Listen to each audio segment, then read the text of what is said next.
Aujourd'hui, nous revenons sur les termes très sensibles de dictateur, terroriste et l'utilisation du terme démocratie comme justification de l'intervention des pays occidentaux.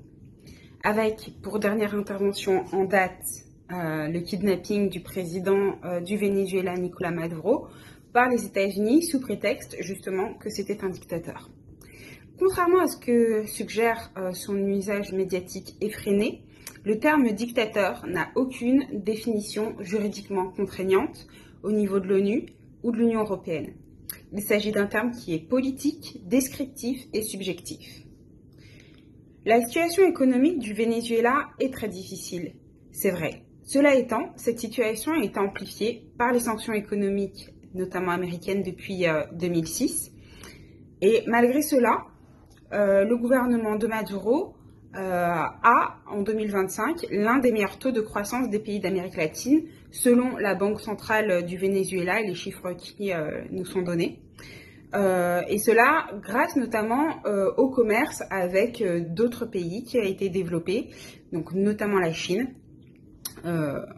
Et c'est exactement finalement cela qui dérangeait Washington, l'émancipation économique d'un pays, du Sud global, le fait que des pays ne passent plus par le dollar et ne dépendent plus des États-Unis. Le résultat, une opération illégale, la violation du droit international, la mort de plus de 40 personnes, le non-respect des élections démocratiques, puisque Nicolás Maduro a été élu démocratiquement en 2004, le kidnapping du président du Venezuela et de sa femme. La France n'est pas en reste dans l'usage du terme de dictateur pour justifier des interventions militaires. De nouveau, rappelons que le terme dictateur n'a aucune définition juridiquement contraignante au niveau de l'ONU ni de l'Union européenne. Donc en France, en 2011, avec les États-Unis, une intervention est faite en Libye pour protéger les populations civiles sous prétexte le même prétexte en fait de dictateur utilisé pour Mouammar Kadhafi. Pourtant, quelques années avant, il faut quand même le signaler, 2007-2008, le régime de Mouammar Kadhafi était pleinement intégré dans le jeu diplomatique occidental. Il était reçu officiellement en grande pompe à l'Élysée et entretenait des relations économiques étroites avec la France et plusieurs États européens sur des dossiers stratégiques, notamment au niveau de l'énergie. À ce moment-là, le caractère autoritaire du régime libyen n'était pas du tout questionné, pas un obstacle diplomatique ni un motif d'intervention. Mais lorsque Mouammar Kadhafi a commencé à parler de nationalisation de certaines ressources, d'émancipation du système économique du dollar, finalement, une fois que ces politiques ne servaient plus les intérêts occidentaux, la qualification de dictateur est arrivée, nécessitant l'intervention de la France notamment et des États-Unis. Les conséquences, l'assassinat de Kadhafi, la multiplication des milices armées en Libye, le chaos économique et politique, une déstabilisation totale de la zone, jusqu'à la réinstallation de systèmes archaïques, à savoir l'esclavage des personnes et en particulier des personnes noires. Ce cas terrible au niveau du droit des êtres humains démontre que le critère malheureusement déclencheur de l'intervention en Libye n'était pas la nature du régime en soi, mais son positionnement vis-à-vis des intérêts occidentaux. Et l'instrumentalisation du terme dictateur, de dictature, a été faite finalement afin de protéger des intérêts stratégiques, maintenir une domination occidentale face au système du dollar et d'autres raisons d'accès à certaines ressources. Qu'en est-il du terme de terrorisme ? En droit international, il n'existe aucune définition unique et acceptée par l'ensemble des États membres de l'ONU du terme de terrorisme. Aucune acceptée de manière globale. Ainsi, déjà en 2023, le journal Le Monde titrait « Terrorisme, une notion ambiguë à caractère hautement politique ». Je vous mets le lien dans la description. Et effectivement, c'est le moins que l'on puisse dire sur ce terme également qui a été utilisé, voilà, de manière parfois manipulée. Donc l'ONU et l'Union européenne caractérisent uniquement de manière descriptive les actes pouvant être qualifiés de terroristes. Pour l'ONU, un acte terroriste est décrit comme criminel, motivé politiquement, visant à intimider une population, contraindre un gouvernement ou une organisation internationale par la violence, la peur ou la coercition. Du côté de l'Union européenne, un acte terroriste est décrit comme étant un acte intentionnel, visant notamment à intimider gravement une population, à contraindre un pouvoir d'agir ou de s'abstenir d'agir, à déstabiliser gravement ou détruire des structures fondamentales, les structures fondamentales d'un pays. Et cela appelle dans l'Union européenne à des sanctions claires et codifiées dans le cas d'actes terroristes qualifiés. Donc gel des avoirs, interdiction de financement, restrictions diplomatiques et judiciaires. Maintenant, j'aimerais vous poser une question. Prenons un peu de recul. Comment qualifieriez-vous les actes commis par les États-Unis au Venezuela? C'est une vraie question que je vous pose. Au regard de toutes les informations qu'on s'est dites, sur notamment le terrorisme, et comment il est qualifié par l'ONU et l'Union européenne, comment qualifieriez-vous les actes commis par les États-Unis au Venezuela?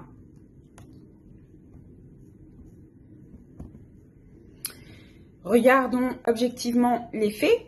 Les États-Unis ont mené à l'égard du Venezuela une violation de leur souveraineté nationale, une violation du droit des peuples à disposer d'eux-mêmes, une action unilatérale hors de tout mandat international. Ils n'ont pas respecté les élections démocratiques, puisque Nicolás Maduro avait été élu en 2024. Il y a eu une intervention ayant causé la mort d'au moins 40 personnes. Selon les sources, cela monte à 75 personnes, donc des violations graves des droits humains en pays étrangers. Et enfin, le kidnapping du coup d'un président élu hors de tout cadre juridique. Ces actes visaient explicitement à contraindre un gouvernement, ont provoqué une perte collective et une déstabilisation politique au point qu'on en parle jusqu'ici en France, ont été motivés politiquement, puisque là il s'agit, à l'heure actuelle, les débats, c'est de faire une modification des personnes en charge politiquement, à la convenance bien sûr des États-Unis, et ont eu pour effet de déstabiliser les structures fondamentales de l'État vénézuélien. Dès lors, si ces définitions sont appliquées de manière cohérente et non discriminatoire, la régularité du mode de gouvernance de Donald Trump et la légalité des actions américaines au Venezuela doivent être questionnées par l'ONU et les organisations internationales et des sanctions doivent être envisagées. Venons-en à un autre cas qui mérite également réflexion, le cas israélo-palestinien. L'intervention israélienne fait l'objet de qualifications extrêmement graves par plusieurs rapporteurs, observateurs de l'ONU et commissions d'enquête évoquant des violations du droit international, des crimes de guerre ou encore des actes génocidaires à Gaza. Et pourtant, là, pas d'utilisation de termes choc, pas d'intervention ni des États-Unis ni de la France pour protéger les populations civiles, comme cela avait été fait en Libye, et alors même que l'ONU et les commissions d'enquête évoquent des violations du droit international, des crimes de guerre et des actes génocidaires à Gaza. Nous en déduisons donc que lorsqu'un dirigeant respecte l'ordre occidental, il est soutenu, il est financé, voire armé. Mais si son régime est reconnu même si son régime est reconnu internationalement comme violant les droits humains, a contrario, au moment où il ne soutient plus l'ordre de domination occidentale, l'ordre occidental, dans ce cas, alors l'usage des termes dictateur, dictature ou terrorisme apparaît. Nous en déduisons donc que lorsqu'un dirigeant respecte l'ordre occidental, il est soutenu, financé, voire armé, même si son régime est reconnu internationalement comme violant les droits humains, et à contrario, au moment où il ne soutient plus l'ordre occidental et les intérêts occidentaux, dans ce cas, l'usage du terme dictateur, dictature ou terrorisme apparaît. L'objectif étant l'accès aux ressources, rares souvent, et le maintien d'un système qui profite à certains pays uniquement, en l'occurrence aux pays occidentaux. Cela veut dire que quand on parle de sécuriser une zone, on ne parle pas de sécuriser les droits humains, mais bien de sécuriser la domination et les intérêts des pays occidentaux dans le monde. Et c'est exactement ce rapport impérialiste, colonial, voire suprémaciste, que le kidnapping du président Nicolás Maduro, décrété dictateur par Trump et les États-Unis, démontre. Que pouvons-nous faire face à cela et à notre niveau? On peut s'informer déjà et observer les médias, surtout les médias principaux, avec un regard et un œil critique.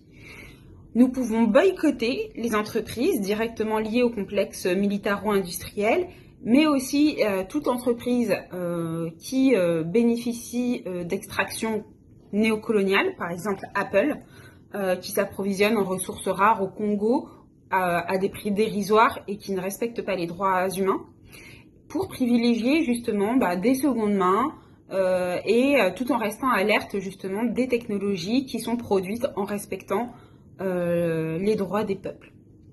Enfin, nous pouvons voter pour des représentants qui refusent ce modèle impérialiste lors des élections municipales, législatives, nationales et européennes. Il y a plein d'autres actions qui sont possibles et je vous en mets quelques-unes en lien dans la description, voilà, pour développer et continuer ce débat, qu'on peut aussi continuer dans les commentaires. N'hésitez pas à me dire les actions que vous pouvez mettre en place, que vous avez déjà mises en place, auxquelles vous pensez. Et je vous mets également d'autres actions qui sont possibles. N'oubliez pas de liker la vidéo et de vous abonner. À très vite, c'était le mode.